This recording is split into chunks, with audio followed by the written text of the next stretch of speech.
From the Ford Sports Desk, KOMU8 Sports. In light of the tragic events that unfolded yesterday only a few blocks from Nationals Park, Washington postponed their game against Atlanta last night. Because the stadium was so close to the Naval Yard, it was used by police as a gathering point for family members of Naval Yard workers. Buses were used to drop off workers to one of the stadium's parking lots. Both the Nationals and Major League Baseball made the decision to cancel last night's game. We felt it was inappropriate to play a Major League Baseball game with such tragedy right down the street. The teams will make up last night's game today with the day-night doubleheader. The Royals opened a critical series at home against the Indians last night. In the past few weeks, the team just hasn't been able to squeeze its way into within striking distance of an AL wildcard spot. The Royals really need to stop the Indians this week, and who better to take the hill than the horse they sold the farm for, James Shields. And Shields brought his best last night, folks. We're going to take this one to the top of the third first, and he's going to serve up a change ball to Michael Bourne, and I guess he wasn't hungry for that one because he let that one slide, and he struck him out looking. Top four, Carlos Santana, same result. Caught looking at the changeup, and later in the inning, we got 2 on, 2 out for Yan Gomes, and he strikes out swinging. Shields, 6 innings, 10 Ks, 1 earned run for the pitcher out of Kansas City.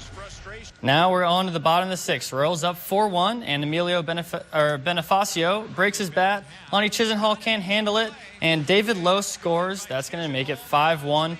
Royals would tack on 2 more in the 7th, and they take this one 7-1. Let's bring you those updated standings in the AL wildcard race. 6 teams are fighting for the 2 spots, and if the Royals want to end the 28-year playoff drought, they better make it rain soon. In fact, Baseball Perspective gives the Royals just a 4.3% chance of making it into the playoffs. Cards were playing a mile high last night. They came in tied for first place in the Central. Top 5 rocks up 1-0. David Freese going to rip one to center. RBI single that scores Matt Adams and ties the game at 1. On to the bottom of the 5th now. Charlie Blackmon is going to bloop one into center, and John Jay is going to make the long run, and he will make the catch. Nice diving catch from John Jay, flips it to the infield. Just cool as the other side of the pillow, John Jay is.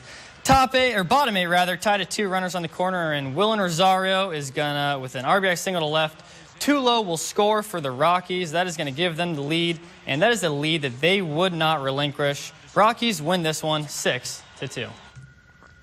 Indiana University is by all accounts a basketball school. Most known names like Cody Zeller, Victor Oladipo, much better than Nate Sudfeld or Coffee Hughes. Well, Sudfeld and Hughes happen to lead an offense on the football field that has averaged 50 points through the first 3 games. Mizzou travels to Bloomington Saturday, and the Tigers say they can handle Indiana's spread offense. Whether you play nickel or dime or things like that, you know, they have a real good offensive scheme. You know, it's they do a lot of different things. They play fastball. They play fast. So it's you know, they certainly get their reps in. They're very, very, very potent. You just have to go out there and see like how their tendencies, like what are their favorite routes, and like what do they do. You just got to pick up on it. I mean, now it's more like the spread offense, and as far as fast pace, as far as tiring defenses out. I mean, you just got to be on your toes and just be ready. And that's sports. More news after the break.